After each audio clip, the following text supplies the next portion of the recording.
Sedikitnya 93 bakal calon kepala desa di Ogan Ilir mengikuti coaching klinik atau pengarahan teknis seleksi tambahan bacalon Kades dari Balitek Unsri bertempat di Gedung Pendopoan Rumah Dinas Bupati Ogan Ilir pada Rabu 27 Juli. Kepala Dinas Pemberdayaan Masyarakat dan Desa Kabupaten Ogan Ilir Ahmad Lutfi menyampaikan, ke-93 peserta ini merupakan bacalon Kades dari 14 desa di 10 kecamatan di Ogan Ilir yang menggelar pemilihan kepala desa serentak. Adapun bacalon Kades yang akan mengikuti seleksi pada 30 Juli nanti yakni Desa Meranjat 1 berjumlah 9 orang,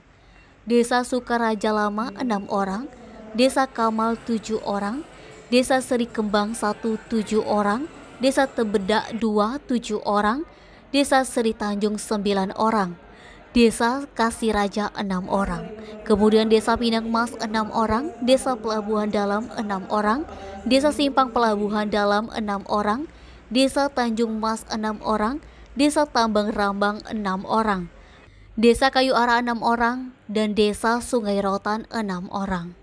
Wakil Bupati Ogan Ilir Ardani berharap seluruh bacalon Kades yang mengikuti seleksi tambahan agar dapat mempersiapkan diri dengan sebaik-baiknya, sehingga Kades yang terpilih nanti adalah sosok yang diterima masyarakat dan memberikan pelayanan terbaik ke masyarakatnya.